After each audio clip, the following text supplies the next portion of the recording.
প্রিয় পর্যটক, মনপুরাবাসী, ভোলাবাসী এবং সারা বাংলাদেশের যারা পর্যটন করেন, আমরা তাদেরকে ভোলা ট্যুর 24.com এবং ট্রাভেল পোস্ট 24.com থেকে স্বাগত জানাচ্ছি। আমরা আজকে রয়েছি ভোলার দ্বীপ উপজেলা মনপুরাতে। পিছনে দেখতে পাচ্ছেন রামনেওয়াজ ঘাট। এটি একটি অনেক বড় একটি রামনেওয়াজ ঘাট। এখানে ফিশারিজ মাছের জন্য বিখ্যাত মনপুরার এই জায়গাটি। আমরা সেই জায়গাটি দেখাবো এবং যে মনপুরার যেই পাশে যে ব্লক ফেলানো হয়েছে মনপুরাকে রক্ষা করার জন্য, সেই সকল বিষয়গুলো নিয়ে আজকে কথা বলবো। আজকে 12ই জুন 2025।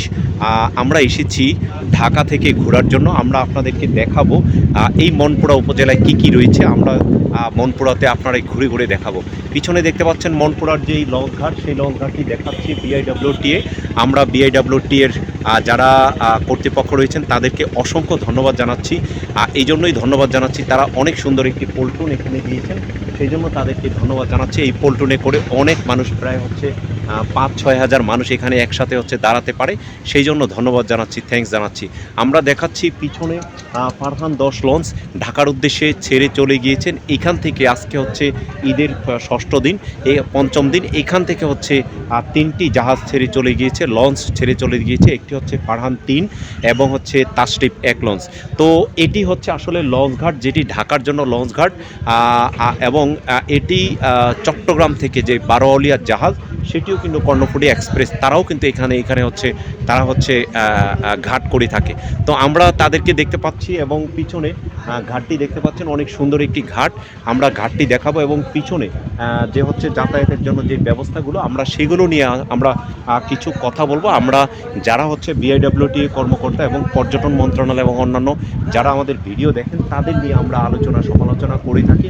আমরা দেখতে পাচ্ছি এইখানে যে রাস্তাটি রয়েছে, এখানে যারা মানুষ যখন যাতায়াত করে, এই জায়গাটি এখানে যদি মাটি ফেলে, যদি আরও ব্লক ফেলে, যদি আরও উঁচু করা হয়, তাহলে এই জায়গাটিতে মানুষ সুন্দর মতো যাতায়াত করতে পারবে। দেখতে পাচ্ছেন জোয়ার হওয়ার কারণে কিন্তু মানুষ খুব কষ্ট করে কিন্তু যাতায়াত করতে হচ্ছে। এখান থেকে প্রচুর পানি থাকার কারণে সেখানে হাঁটু পরিমাণ পানি এবং পরবর্তীতে আরও বেশি পানি হয়ে থাকে। এটিকে যতটুকু উঁচু দেখতে পাচ্ছেন, সেখান থেকে এই পর্যন্ত বিশাল বড় করে উঁচু করা উচিত, সেটি করা উচিত। এবং পিছনে দেখতে পাচ্ছি উঁচু করা হয়েছে সেই জায়গাটি, এবং সেইখানে যেই যতটুকু পর্যন্ত ব্লক ফেলানো হয়েছে বা জিও ব্যাগ ফেলানো হয়েছে, সেটি যদি এই পর্যন্ত যদি আনা হয়, তাহলে কিন্তু অনেক ভালো হবে। এবং পিছনে দেখতে পাচ্ছি সুন্দর সুন্দর অনেকগুলো দোকান রয়েছে। এখানে সোলার বিদ্যুৎ রয়েছে এবং বিভিন্ন দেশের জাতীয় পতাকার মতো এখানে রয়েছে। আসলে এই পতাকাগুলো যারা যে ট্রলার মাছ ধরে, তাদের মাছ ধরার যেই ছোট ছোট নৌকা রয়েছে বা বোট রয়েছে, ফিশারিজ বোট, তারা কিন্তু এখানে এসে মাছ ধরে এবং তাদের বিভিন্ন পতাকাগুলো সেখানে টানিয়ে রেখেছে। এটি রামনেওয়াজ ঘাট। এবং পিছনে আমরা দেখতে পাচ্ছি, পিছনে অনেকগুলো নৌকা দেখা যাচ্ছে, তারা মাছ ধরে নিয়ে আসে। এবং আমরা দেখতে পাচ্ছি যে মেঘনা নদী, এই মেঘনা নদীতে ঘোরার জন্য অনেকেই আসেন।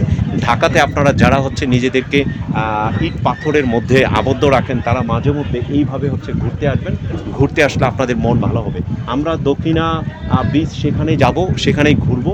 এবং পিছনে দেখতে পাচ্ছেন যে ব্লক ফেলানো হয়েছে, সাদা সাদা ব্লক দেখা যাচ্ছে। আর এই ব্লক ফেলানোর জন্য যারাই ফেলেছেন, সাবেক সরকার বা অন্যান্য যারা ফেলেছেন, তাদেরকে অসংখ্য ধন্যবাদ জানাচ্ছি। এবং এটি যাতে কন্টিনিউ থাকে এবং পরবর্তীতে যারা আসবেন বা বর্তমানে অন্তর্বর্তীকালীন সরকার রয়েছেন, তাদেরকেও থ্যাঙ্কস জানাচ্ছি। তারা যদি এই কাজগুলো চলমান রাখেন, তাহলে আর মনপুরা ভাঙবে না। 4টি উপজেলা, যতটুকু হাজিপুর, সাকুচিয়া এবং রামনেওয়াজ এবং আরেকটি হয়তো ইউনিয়ন রয়েছে, সেই ইউনিয়নগুলো নিয়ে এটি গঠিত মনপুরা। এবং আমরা দেখাচ্ছি পিছনে ছোট ছোট অনেকগুলা চর রয়েছে, সেই চরগুলো দেখা যাচ্ছে। চরের মধ্যে মানুষ থাকে, অথবা সেইখানে মহিষ এবং অন্যান্য কেওড়া গাছ, অন্যান্য সব কিছু রয়েছেন। আসলে বাংলাদেশ নদীমাতৃক দেশ। এই নদী নিয়ে বাংলাদেশ, এবং ছোট ছোট যেই দ্বীপগুলো রয়েছে, এগুলো এখানে রয়েছে। ঝড় বৃষ্টি যখন হয়, তখন এখানে প্রচুর কষ্ট হয়। এবং এই কষ্টের কারণে মানুষজন এখানে থাকে। তারপরেও তাদের জন্মভূমি হিসাবে প্রায় 200 বছরের এই পুরনো মনপুরা, এবং আমরা পাশে হাতিয়া দ্বীপ রয়েছে, সেখানেও আমরা ঘুরেছি। সেখানে পর্যটনের অনেক জায়গা রয়েছে। তো আপনারা যারা আমাদের ভোলা ট্যুর post24.com সেই পেজে রয়েছেন। আমরা দ্বীপ জেলা ভোলার বিভিন্ন ভিডিও করে থাকি সেটি, এবং হচ্ছে travelpost24.com সেটি জাতীয়ভাবে আমাদের একটি নিউজ পোর্টাল, সেখানে রয়েছেন। তা আমাদের নিউজ পড়বেন এবং ইউটিউব দেখবেন, ভিডিও দেখবেন, সেখানে লাইক শেয়ার কমেন্টস করবেন। আমরা এই রামনেওয়াজ ঘাট দেখাতে পেরে আমরা অনেক আনন্দিত। আপনারা আমাদের সাথে থাকবেন এবং আমাদেরকে বিভিন্ন কমেন্টসের মাধ্যমে আমরা যাতে আবার এসে যাতে হচ্ছে মনপুরার এই ভিডিও করে থাকি সে আশা প্রত্যাশা করে বিদায় নিচ্ছি। মুসলিউদ্দিন তরুণ, travelpost24.com এবং ভোলা tour24.com, মনপুরা, ভোলা। ধন্যবাদ সবাই।